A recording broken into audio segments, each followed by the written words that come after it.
In the last class, we learnt about renewable energy sources, necessity of renewable energy sources,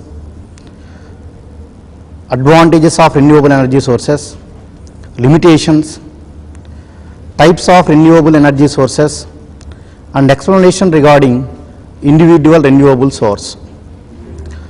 In this class, we will discuss about the solar energy applications. Whenever we want to utilize the solar incident radiation for any practical purpose, at first there must be a mechanism to collect that incident radiation. Most commonly, solar energy incident radiation will be stored or captured in form of heat, and that heat is utilized for several other applications. Now we will move to the slide regarding the solar energy applications. Solar energy applications. Methods of storing solar energy. One is solar energy is intermittent energy source and must be stored for later use. The various methods of storing solar energy are thermal energy, that is by sensible heat. The other one is in form of a latent heat. The other one is a chemical storage. Most commonly, chemical storage is a thermochemical storage. Next is by means of a fuel. Next is a hydrogen storage. And the other methods are mechanical storage, that is in a flywheel, in form of compressed air, or in hydroelectric storage. Next is an electrical storage, that is a capacity storage, battery storage, and electromagnetic storage. Now at first we will discuss about the mechanical storage systems, that is the storage of incident radiation in form of heat, that is a sensible heat system and a latent heat and a thermochemical heat storage. At first we move to the sensible heat storage. Let us go to the figure. Sensible heat storage system. Here there is a flat plate collector. Basing on the energy requirement, we may use series of flat plate collectors. And in the flat plate collector, a water is moving. And here, when the water is entering into the flat plate collector, it absorbs the solar incident radiation. Whenever it absorbs the solar incident radiation, the temperature of water will be increased. Now that water, that is becomes a hot water, now moves from flat plate collector to a heat exchanger. From the heat exchanger, by means of a pump or by means of a gravity, the water moves from heat exchanger to flat plate collectors. So here, within the heat exchanger, exchange of heat takes place to this load. So it may be a load, it may be any type of energy conversion system. It may be a water heating or a power generation or space heating. From the space heating, the cold liquid will enter into the heat exchanger. Now this cold liquid or air will get the heat from the water which is flowing through the other passage of heat exchanger.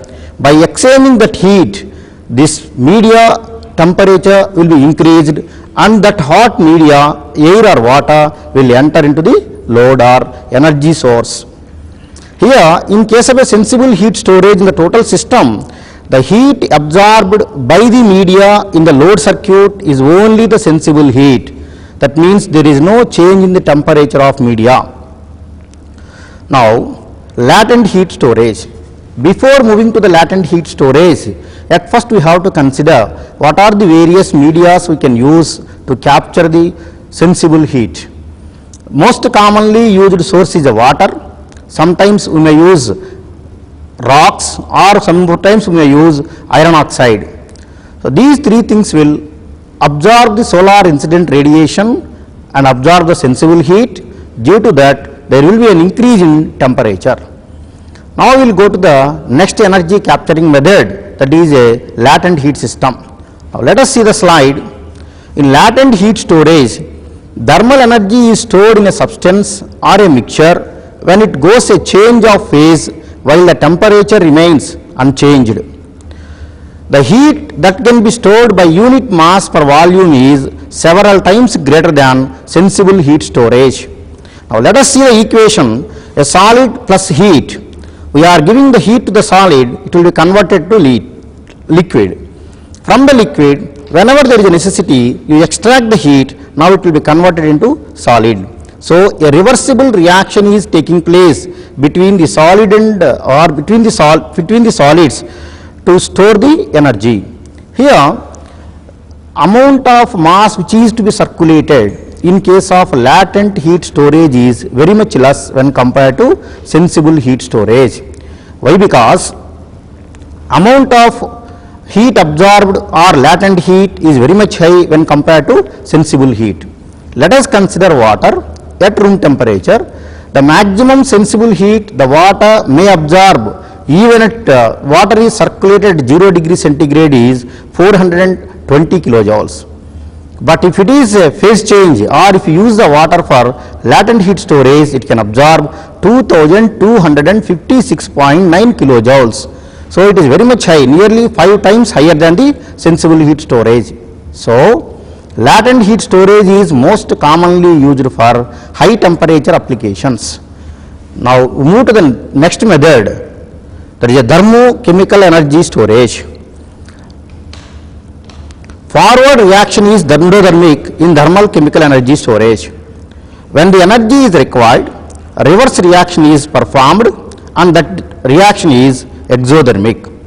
Both reactions takes place at constant temperature.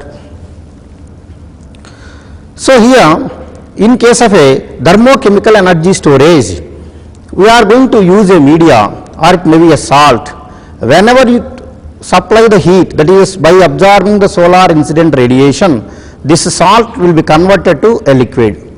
And whenever you extract the heat from it, it will once again converted to solid. So now let us consider the equation A plus B. By absorption, it will be changed to x plus y. And whenever you take the heat from x plus y, it will once again converted to A plus B. But here A plus B to x plus y is a forward reaction and x plus y to A plus B is a reversed reaction. Forward reaction occurs at high temperature when compared to reverse reaction. Now the next slide is nothing but a solar pond, which is the application of a solar energy. The first one is a solar pond. Most commonly solar ponds are used to prevent the problem of convective heat losses from the solar tubs. For example, here if you consider this, a solar pond, it is having a tapered cross section. So the cross section moving towards the bottom is narrowed. If it contains water, solar incident radiation falls on the water and the bottom surface is covered with a black coke. So the solar incident radiation is absorbed by this absorber. Because of this, the water coming in contact with the bottom surface will be at high temperature. Because of density difference or convection, the hot water particles will move top and the high density low temperature water particles which are lying at the top surface will move down. This is the common phenomena in water heating. But in the solar pond, in order to capture the heat, we are using a salt along with the water. This water can absorb the salt. We know that the solubility of the water at high temperature is more. Whenever the solar incident radiation is falling on the water, the bottom surface water will be heated up and their temperature will be increased. At high temperature, which can absorb more salt. Because of this, the salt density is more, this water cannot move up. So in this way, it is possible to prevent the convection loss. Generally, the top surface temperature will be around 38 degrees centigrade, but the bottom surface will be at a temperature of 65 to 85 degrees centigrade. by creating or by making a solar pond of larger size, it is possible for us to use it for power plants. Now let us have a look. A solar pond having three zones, a surface convection zone, it is 0.3 to 0.5 meters from top surface where salinity is less than 5%. The second zone is a non-convective zone where it is from 1 to 1.5 meters from top surface where salinity increases with depth. The third one is nothing but a storage. It's a lower convective zone. It is from 1.5 meters to 2.2 meters from top surface where we are calling it a salinity zone where the salinity is nearly 20%. The next one is nothing but the uses of solar pond. Solar pond is used for space heating, industrial process heat, power generation, preservation of agricultural products. Solar ponds are commonly used. The next one is an application of a solar pond. So here it is nothing but an electrical power plant used along with a solar pond. Here solar incident radiation from the sun is falling on the solar pond. We know that the bottom layer is nothing but a non-convective zone or a storage zone which contains the water at 85 to 100 degrees centigrade. The water is trapped from the third zone to the evaporator, we may call it as a boiler. And the water from the boiler will be once again coming into the solar pond. Here boiler is nothing but an evaporator, it is mainly working as a heat exchanger. And in the secondary circuit, this is a turbine, this is a generator, a pump and a condenser where the media which is used for circulation is a media having low boiling point, most commonly organic fluids or Freon series is commonly used. Now the Freon series, the Freon fluid of the secondary circuit is flowing through the boiler. Hot water from the solar pond is entering into the boiler. By taking that heat, this organic fluid will be changed to a vapor. That high pressure vapor now enters into a turbine where that high pressure vapor will be expanded, it will generate some mechanical work. The turbine shaft is coupled to a generator by means of a coupling. So generator will produce the electrical energy by taking the mechanical work from the turbine. So now the low pressure fluid will enter into the condenser. So due to the expansion, the vapor coming from the turbine may be a low pressure fluid, that fluid will enter into a condenser where it will be condensed. Now that liquid Freon will send to the boiler once again. In order to cool the Freon agent or an organic substance used in the power circuit, we are providing a cooling tower. This cooling tower will circulate the water to the condenser to condense this working agent. So by using a solar pond, we can collect the solar incident radiation and that heat will be transferred to the organic fluid of the power plant. Now this organic fluid will change its phase to high pressure vapor. Now that high pressure vapor will goes to the turbine where it is expanded, it develops some work, that work is given to a generator which develops the required electrical energy. Now this low pressure organic substance will goes to the condenser where it is cooled, it becomes low temperature fluid that will comes to the boiler and the circuit will be repeated for number of times. Now we will move to the another application, that is an applications of solar energy. The various applications are solar air heater, solar water heating, space heating and cooling, solar distillation, solar pumping and solar cooking. The first one is nothing but a solar air heater. Air is generally used as a heat transfer fluid in many types of energy conservation systems or conversion system. In drying applications and for heating of buildings, solar energy can play a significant role. Air is circulated in contact with a black radiation absorbing surface and receives heat from the absorber surface. Now, let us see this figure. This is a solar air heater. Incident radiation is falling on the flat plate collector. Here we know that a flat plate collector contains the transparent cover which is made of fiberglass, and it will prevent the radiation of the heat from the bottom of the surface. Once the radiation enters through the transparent covers, it prevents the reflection. Now, air from the outside is entering through this passage. Here the plate which is provided between the transparent cover and the passage is an absorber. We know that the absorber is covered with a black coke to absorb the solar incident radiation. By absorbing the solar incident radiation, the temperature of the absorber is increased. The air which is flowing at the bottom of the absorber will absorb that heat. Due to that, the temperature of the air is increased. Now that air will goes to the application or a device or a place where you are going to use it.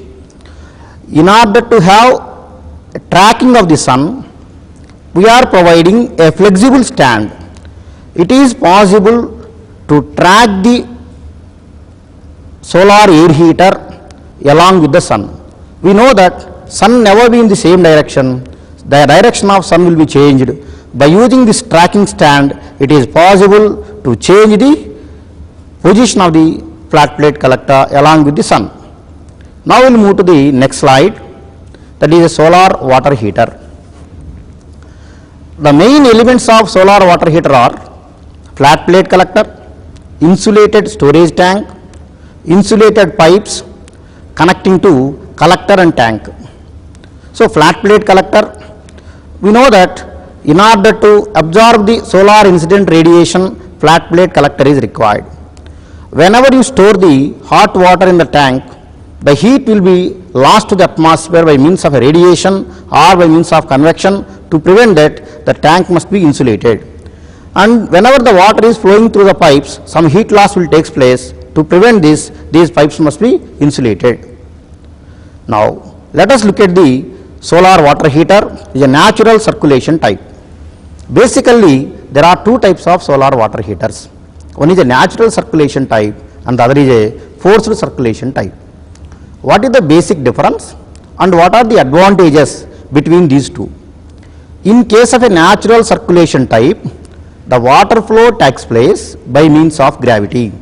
There is no separate pump is required to circulate the water in natural circulation type. But in case of a forced circulation type, a separate pump is provided to circulate the water. The another difference is, in case of a natural circulation type, tank is to be placed at a higher elevation. But in case of a forced circulation type, tank can be placed at any convenient point. The amount of water which will be circulated in natural circulation type per unit time is very much less when compared to forced circulation. Now let us have a look on the slide. It is a natural circulation solar water heater. This is a flat plate collector. Whenever you feel that one flat plate collector is not sufficient, we will provide a series of flat plate collectors. That is, a number of flat plate collectors will be arranged in series. Now, water coming from the tank will enter into the flat plate collector. While flowing through this flat plate collector, the water will absorb the heat from solar incident radiation. Due to this, the temperature of water will be increased. Now, the hot water will enter into the tank. We know that because of density difference, the hot water is always will be at the top. That hot water can be trapped for our applications. Whenever the hot water is trapped, cold water is make up into the tank, so the level of the water in the tank will be maintained. This tank is insulated to prevent the convection or radiation losses. The amount of water circulation purely depends on the elevation, that is, at what height we are providing the tank from the flat plate collectors. Now we will have a look on the next slide. It is a forced circulation solar water heater. The basic difference is, in case of a natural circulation type, the tank is to be kept at a higher elevation, but here we can keep the tank at our convenient point. Here, a separate pump is used to circulate the water from the tank to the collector. Here, a temperature sensor is provided to the pump in case of a forced circulation water. Whenever the temperature of the water at the bottom is higher than the temperature of the water at the temperature of the water at the top is higher than the temperature of the water at the bottom, the pump never comes into action. For that, we are providing a temperature sensor. This temperature sensor will sense the temperature, and whenever the temperature at the top is greater than the temperature at the bottom, then only the system will comes into action. So the major difference is, here we are providing a pump and we can keep the tank at any place. Another advantage is there with forced circulation solar water heater, that is, the amount of water which can be circulated in the system can be managed or can be changed by means of pump. Now we will go to the next slide. The solar water heater forced circulation is used for hotels, hospitals, hostels and factories. So whenever you feel that mass of water required is too large, generally we will prefer for forced circulation. Next is solar still. Solar still is called as water distillator. Most commonly we will use desalinated water for practical purposes, even for drinking. In order to produce the potable water, potability means fit to drink, potable water from the saline water, most commonly solar distillators are used. We will call that solar distillator as a solar still. Now look at the slide. The solar still capacity is 3 to 5 liters per square meter area. It is a suitable method to convert saline or salt water into drinking water. Now let us consider a solar still. This is a container which contains the salinated water. Here, whenever the solar incident radiation is falling on this glass plate, and it will pass through the glass plate and it will fall on the bottom of the tank. The bottom of the tank is provided with an absorber plate coated with black coke. By absorbing the heat, the water will be evaporated and the evaporated particles will move and will come in contact with glass plate. Whenever the evaporated water particles come in contact with glass plate, definitely it is at lower temperature, so that water will be condensed. That condensed water particles will move along with the surface of the glass plate and they will be collected in a separate tank. It is intended to carry the distilled water. So this type of arrangement is most commonly used to manufacture the distilled water from a saline water. Now we will go to the next application. The next application is a solar refrigeration system. Most commonly, the solar energy can be used in vapor absorption refrigeration system. Whenever you consider this solar vapor absorption refrigeration system, it mainly contains two circuits. One is a refrigeration circuit, the other is nothing but heat supply circuit. In conventional energy sources, there we will use a heat exchanger. The heat exchanger will convert the phase of the refrigerant while the refrigerant is flowing through the heat exchanger. But here, in place of heat exchanger, we are going to use a solar flat plate collectors or a combination of collectors connected in series. Now we will have a look at the slide. It is a solar refrigeration system. The solar refrigeration system, so the total one is nothing but a refrigeration system and this is nothing but a heating system. This is a generator. As you know, in a solar absorption or in an absorption refrigeration system, the major components are evaporator, an absorber, generator and a throttle valve or expansion device. The refrigerant vapor coming from the throttle valve enters into an evaporator where it absorbs the heat from the evaporator space. The condition of refrigerant will be changed to high pressure, high temperature vapor. Now this high pressure, high temperature vapor enters into an absorber. Absorber contains weak solution of ammonia. By absorbing the vapor, it becomes strong solution. Now this strong solution is pumped to the generator by means of a pump, where in the generator heat addition will take place, by means of which the ammonia vapor or the refrigerant which is present in the strong solution will be converted to a vapor. That vapor will enter into a condenser and throttle valve and so on. This is a basic refrigeration system. But in a conventional system, heat will be given at the generator by the combustion of a fuel or from waste gases. But in case of a solar refrigeration system, we are using a flat plate collectors, one or more number, and that solar incident radiation will be converted to heat. By absorbing that heat, the hot water will flow through a heat exchanger in the generator. So here there is no direct contact from the refrigerant fluid and the water.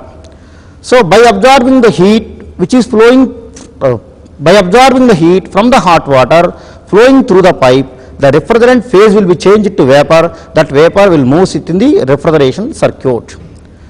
So in this manner, the solar energy is utilized to heat or to convert the phase of the refrigerant in the generator of a vapor absorption refrigeration system. We know that two types of vapor absorption refrigeration systems are used, otherwise two types of fluid pair is used in vapor absorption system. Most commonly it is an ammonia water or aqua ammonia and lithium bromide. But most commonly solar vapor absorption refrigeration systems use lithium bromide combination, that is a lithium bromide and water. Why? Because for converting the phase change of ammonia water combination, the minimum temperature is required is around 125 to 135 degrees centigrade. But for lithium bromide, for phase change, the temperature required is only 85 to 100 degrees centigrade. Because of this low temperature, most commonly used fluid pair for solar vapor absorption refrigeration system is lithium bromide. Now we will move to the next application, that is a power plant. Similarly, similar to a vapor absorption refrigeration system, a solar power plant is also built and using to generate the power. Now in case of a low temperature power plant, so here this is a primary circuit and this is a secondary circuit, this is a power generating circuit, this is an energy supplying circuit. So solar incident radiation is falling on the series of flat plate collectors. The water which is flowing through the flat plate collector will absorb that heat, the temperature will be increased, that hot water will flowing through the heat exchanger, we may call it as a boiler. So by exchanging the heat, the water temperature will be decreased, that cold water will once again pump to the flat plate collector by means of a water pump. In case of a power circuit, there is a boiler, a turbine, a condenser and the pump, and the turbine shaft is connected to a generator. But the most commonly used fluid in case of a power generating circuit is an organic fluid, especially of Freon series. Why? Because their boiling temperature is very, very less. So let us consider the Freon is used in the circuit. So Freon in the liquid form is there in case of a boiler. So boiler will extract the heat from the hot water. So the Freon will be changed to its phase. So the result becomes high pressure vapor. Now this high pressure vapor from the heat exchanger now enters into the turbine, where the turbine, because of the expansion of this vapor, the turbine will develop some work and the turbine shaft is connected to the generator. So generator will develop the required electrical energy. After the expansion, the media coming out of the turbine is a low pressure vapor. Now this low pressure vapor will enters into a condenser. In a condenser, by circulating the water from the external or surrounding, so the temperature of the vapor will be trapped and the result becomes a liquid. Now that liquid is pumped to the boiler by means of a liquid pump. So the principle of power generation in case of a solar plant is very less, but here the installation cost is very much high. Why? Because much amount of freon is to be pumped to the circuit, and the amount of power which can be generated is very less. But here in this lower temperature power plant, basically we have to remember one thing, that is, by constructing a solar plant of 2 square kilometers, it is possible to extract a heat of 20 kilowatt equivalent. Now we will move to the next slide. A solar power plant power production capacity is 10 to 50 kilowatt, efficiency is about 7 to 8%, and collector efficiency is 25%, net efficiency is hardly 2 to 3%. Now solar space heating.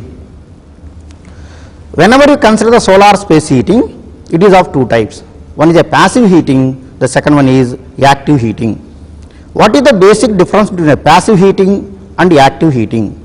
In case of a passive heating, the media which needs the heat will directly come in contact with solar incident radiation.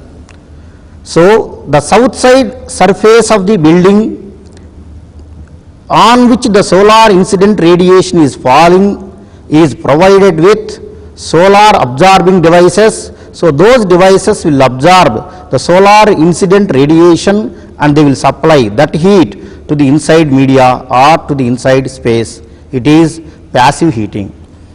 But in case of active heating, the solar incident radiation is absorbed at some other place by means of air or by water. That heat is supplied to the space where you want to increase the temperature. So now we will go to the passive heating systems. Passive systems are favorable for areas where ample winter sunshine is available, unobstructed southern exposure. So unobstructed southern exposure, sometimes in a buildings the south side walls are covered by shade of the besides buildings. So if the south side of the building is directly exposed to the sun and even in winters ample sunshine is there, then only we can use the passive systems. Next, the passive system is cheap and comfort. The substantial temperature variations may occur during the day. Now let us look at the slide, a passive solar heating system. Here this is nothing but a south side wall. Solar incident radiation is falling on the glazed window, and from the space the air is passing through the vents which are provided on the wall. One is at the bottom and the other is at the top. So we know that the low temperature wind, because of density difference, moves down. This air will move out through the bottom vent, come in contact with glazed window. Glazed window is absorbing the solar radiation. So this air will come in contact with window. The temperature of air will be increased. That air will move through the top vent into the room. So here there is no separate mechanism. The media which is to heat the space is directly come in contact with glazed window. So that's why we are calling it as passive solar heating system. Now we will move to the another example of a passive solar system. It is a cabinet solar dryer. It is nothing but a solar dryer. Here we can store some products. In case of a solar dryer. Solar incident radiation is falling on the plate. Here we can provide some products like chilies, onions, etc. And the air is coming from the bottom, and this air will come in contact with this glass plate where it will absorb the heat. Because of that, the air temperature will be increased gradually. Now that hot air will move from the top vent. Next is a solar dryer uses. Solar dryers are used to remove the moisture, to preserve food, to maintain a temperature at the range of 50 to 80 degrees centigrade. The products which can be kept in case of a solar dryer are chilies, onions, grapes, etc. Now we will go to the active solar heating. In case of an active solar space heating, as we discussed, a separate media is provided. So here this is a storage tank and a flat plate collectors. From the storage tank, water is entering into the flat plate collector. The temperature will be increased and that hot water once again enters into the tank. And the hot water is moving through the heat exchanger. The cold air come in contact with heat exchanger. Through the heat exchangers, the water is flowing. Some amount of heat will be exchanged from the hot water to the air. So the air coming out of the system is a hot air. That hot air will enter into the space which you want to heat. So by means of which it is possible to heat the space, but here the method is an indirect way. That's why we are calling it as an active system. Next application is a box type cooker. The major application is a box type cooker. The cost of the box type cooker is very much less and it is usable for rural applications also. So now let us have a look at the slide. It is a box type cooker. So it is a bottom box. At the bottom we are providing an absorber plate having a black coke powder coating, and there is a glass plate, we may call it a transparent cover, and there is a mirror to reflect the light once again onto the transparent cover. So this solar incident radiation is falling on the transparent cover. From the transparent cover, the solar incident radiation pass through to its bottom and it is falling on the black body. This body absorbs the heat, so the product which are there in these spots will be cooked. So this is the best application for the solar energy and is used for in rural areas. So solar cooker advantages are: no attention is required during cooking, no pollution problem, little maintenance cost, literally no maintenance cost, food cooked is delicious with natural taste, and there is no loss of nutrients with this cooking. Next is solar cooker is having its own disadvantages. They are: food cannot be cooked in the night or cloudy days because of lack of solar incident radiation. Time required for cooking is comparatively high. Items which needs high heat and manipulation during cooking cannot be cooked. Here we are having a word that is items which needs high heat and manipulation during cooking. Sometimes you have to manipulate the things which are there in the vessel during cooking. The best example is chapati making. In the chapati making, we have to take the food and we have to manipulate its direction. Practically it is not possible in case of a solar cooker. Now we will go to the next application. It is a solar water pumping system. Solar water pumping system is very similar to a solar power plant and solar refrigeration system. So this is a solar water pumping system. So here this is a primary circuit. So where the solar incident radiation will be collected and that heat energy is supplied to a organic fluid. This organic fluid will absorb the heat at the heat exchanger. The phase will be changed.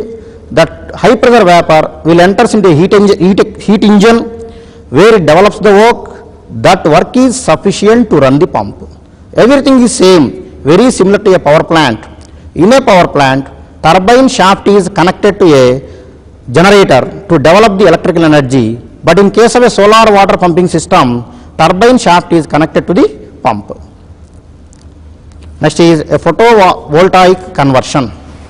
So here we have to learn a lot.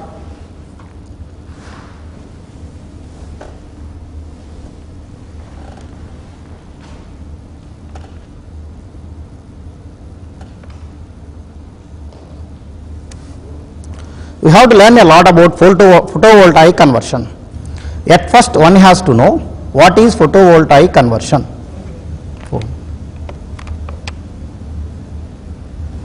Hello? Hello?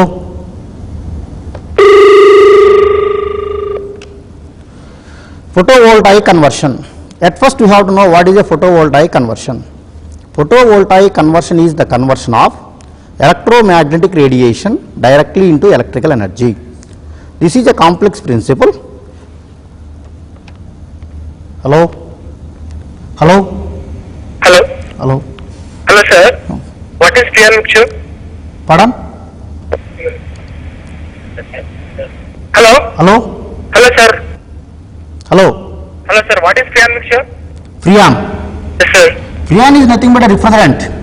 You may use a Freon 12 or a Freon 22. No, sir. No. Pardon? Hello, sir. Pardon. Hello, sir.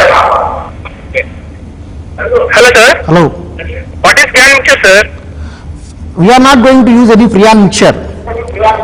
In case of a power plant or in case of a pumping system, you are going to use the Freon which we are going to use in case of a refrigeration system. So photovoltaic conversion, where we are going to use the semiconductor materials. We will take an intrinsic semiconductor material like silicon and having only 4 valence electrons. Under absolute zero temperature, there is no free valence electrons and these electrons are tightly bonded to the material.